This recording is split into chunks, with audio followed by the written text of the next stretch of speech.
जिससे बचाया जा सकता है बड़े नुकसान होने से इस धरती को और देश भारत को।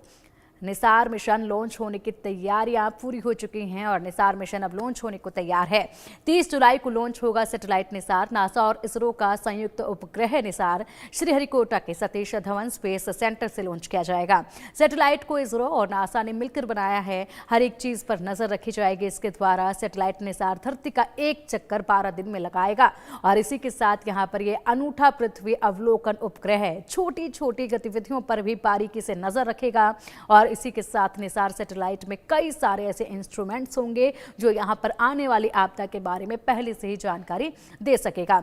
यानी कि अगर भूकंप आ रहा है, बारिश तेजी के साथ आएगी या फिर सुनामी आएगी, कोई भी ऐसी गतिविधि होगी, उसके बारे में बारीकी से जानकारी पहले से ही साझा कर दी जाएगी निसार सैटेलाइट की तरफ से, जिसके चलते बेहद से फायदे इसके होंगे। पहले से तमाम पुख्ता तैयारियां जो हैं हर तरह की आपदा से बचने के लिए की जा सकेगी। लोगों को अलर्ट किया जा सकेगा। तमाम जो तैयारियां की जानी होती हैं उसको लेकर यहाँ पर पहले जब जानकारी हासिल होगी तो उसके आधार पर बेहद से कदम जो है सरकारों की तरफ से, प्रशासन की तरफ से उठाए जाएंगे।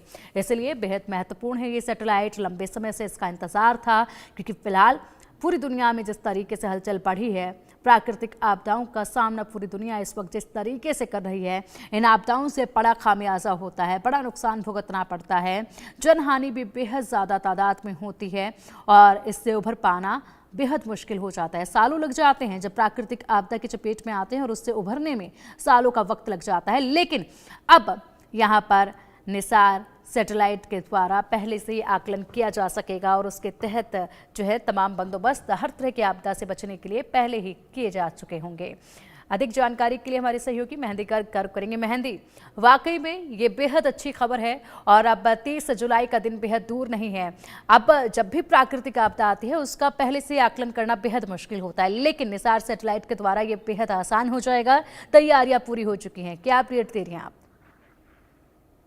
बिल्कुल पिंकी, देखिए एक बड़ी जीत नासा और इसरो की तरफ से, क्योंकि निसार जो है सैटेलाइट वो 30 जुलाई को लॉन्च होने वाली है। धरती की हर गतिविधि पर भारत की नजर होगी इस सैटेलाइट के बाद। और जिस तरीके से आप भी बता रही थी कि जो भी आपदा है उससे चला जा सकता है इस सैटेलाइट के बाद, क्योंकि बेशक बहुत ज्यादा फायदेमंद ये सैटेलाइट रहने वाली है। लेकिन इसमें अगर ज्यादा जानकारी की भी बात की जाए तो नासा और इसरो का जॉइंट सैटेलाइट है ये निसार, जो 30 जुलाई को शाम लगभग 5:40 पर श्रीहरिकोटा में जो सतीश धवन अंतरिक्ष केंद्र है वहां से लॉन्च किया जाएगा। और इसरो के मुताबिक ये जानकारी दी गई है पिंकी कि GSLV F-16 synthetic aperture radar Nisar जो है सैटेलाइट को 98.4 डिग्रीज के झुकाव के साथ जो है वो स्थापित किया जाएगा अंतरिक्ष में। और इसरो ने ये भी बताया है कि निसार पहली बार जो है वो स्वीप SAR तकनीक का इस्तेमाल करते हुए जो है 242 किलोमीटर का जो एरिया है वो कवर करेगा और उससे ही पृथ्वी का आकलन भी वहां से अंतरिक्ष से किया जा सकेगा और पूरी दुनिया को स्कैन किया जा सकेगा, उपग्रहों को स्कैन किया जा सकेगा और 12 दिनों के अंतराल के अंदर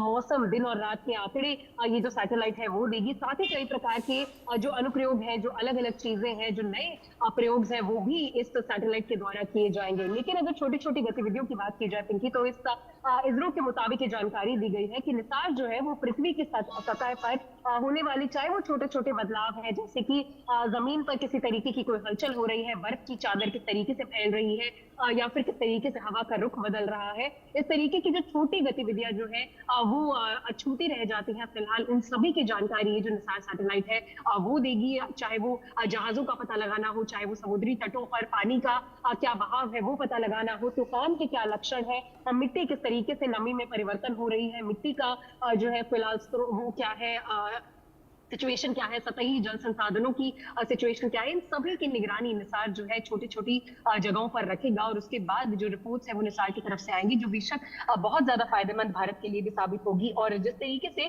जो लगातार 2025 की जब हम बात करते हैं तो बहुत सी आपदाएं फिलहाल पूरी पृथ्वी पर आ रही है, सिर्फ भारत में ही नहीं पूरे देश में अलग अलग तरह की जो आपदाएं हैं वो देखने को मिल रही है। तो इस निसार सैटेलाइट के बाद हो सकता है कि उन आपदाओं से भी कहीं ना कहीं निपटने की जो टेक्निक तकनीक है वो वैज्ञानिकों के हाथ लग जाए, क्या पता जो पहले से ही सूचना है इन आपदाओं को लेकर वो मिल जाए और लोगों को इस बारे में ज्यादा जानकारियां पहले ही पहुंचा दी जाए, तो बेशक एक बड़ी जीत नासा और इसरो की ये जॉइंट सैटेलाइट की हुई है। और 30 जुलाई को इसकी जो स्थापना है वो भी हो जाएगी और ये 30 जुलाई को लॉन्च भी हो जाएगी। जी बिल्कुल, इसी के साथ मेहंदी अगर बात की जाए तो देखिए अभी तक जानकारी जो सामने आ रही है वो यही है कि यहाँ पर पहले से ही पता चल सकेगा, अगर भूकंप आने वाला है तब भी हर एक चीज पर बारीकी से नजर रखी जाएगी, सटीक जानकारी जो है वो इससे हासिल हो पाएगी, ये अभी तक कहा जा रहा है।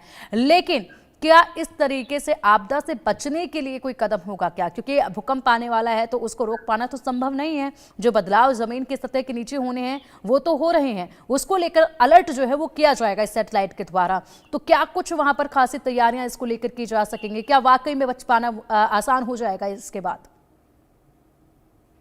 देखिए आसान तो नहीं होगा, लेकिन कह सकते हैं कि एक राह जो है वो वैज्ञानिकों को दिख जाएगी कि किस तरीके से इन आपदाओं से बचा जा सकता है, क्योंकि ये जो सैटेलाइट है वो छोटी छोटी गतिविधियों पर निगरानी रखेगी। उनकी जो जांच है, जो स्टडी है, वो लगातार वैज्ञानिक करेंगे, क्योंकि जब ये सैटेलाइट अंतरिक्ष में लॉन्च हो जाएगी 30 जुलाई के बाद, उसके बाद जितनी छोटी गतिविधियां हैं वो सभी नोट की जाएंगी पृथ्वी पर। और ऐसे में भूकंप की भी अगर बात की जाए तो 2025 में जिस तरीके से लगातार भूकंप आ रहे हैं और कुछ वैज्ञानिकों का ये भी कहना है कि धरती जो है वो महाविनाश की तरफ जा रही है, तो इस तरीके की जो सैटेलाइट है वो इन आपदाओं से निपटने के लिए कहीं ना कहीं कारगर साबित हो सकती है। हालांकि ये कहना बहुत ज्यादा अभी जल्दबाजी होगी कि क्या इन जैसी आपदाओं से, यानी कि भूकंप से, बाढ़ से या फिर जो आपदा आती है उनसे बचना इतना आसान है, तो ये कह पाना अभी थोड़ा मुश्किल है, क्योंकि वैज्ञानिक भी अभी इस पर पूरी तरीके से रिसर्च कर रहे हैं। अगर भूकंप की बात की जाए तो सेस्मोलॉजिस्ट जो है वैज्ञानिक, वो लगातार इस बात पर रिसर्च कर रहे हैं कि क्या कारण है कि 2025 में इतने ज्यादा भूकंप आ रहे हैं। तो इस जांच में भी ये जो निसार सैटेलाइट है वो बहुत ज्यादा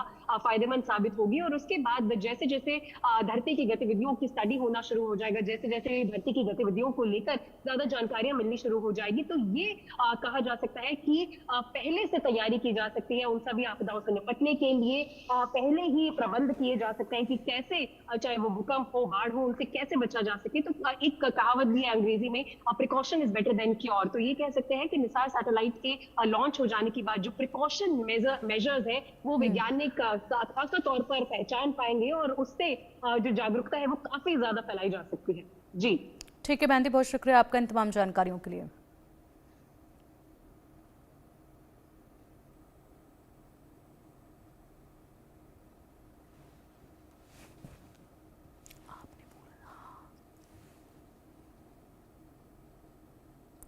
तो सैटेलाइट निसार जो कि बेहद महत्वपूर्ण है, जिस तरीके से प्राकृतिक आपदाओं का सामना इस वक्त धरती कर रही है और पूरी दुनिया कर रही है, ऐसे में इस सैटेलाइट का सामने आना, निसार जो कि 30 जुलाई को लॉन्च होगी, ये बेहद महत्वपूर्ण थी। हर किसी को इसका इंतजार था। निसार एक अनूठा पृथ्वी अवलोकन उपग्रह है।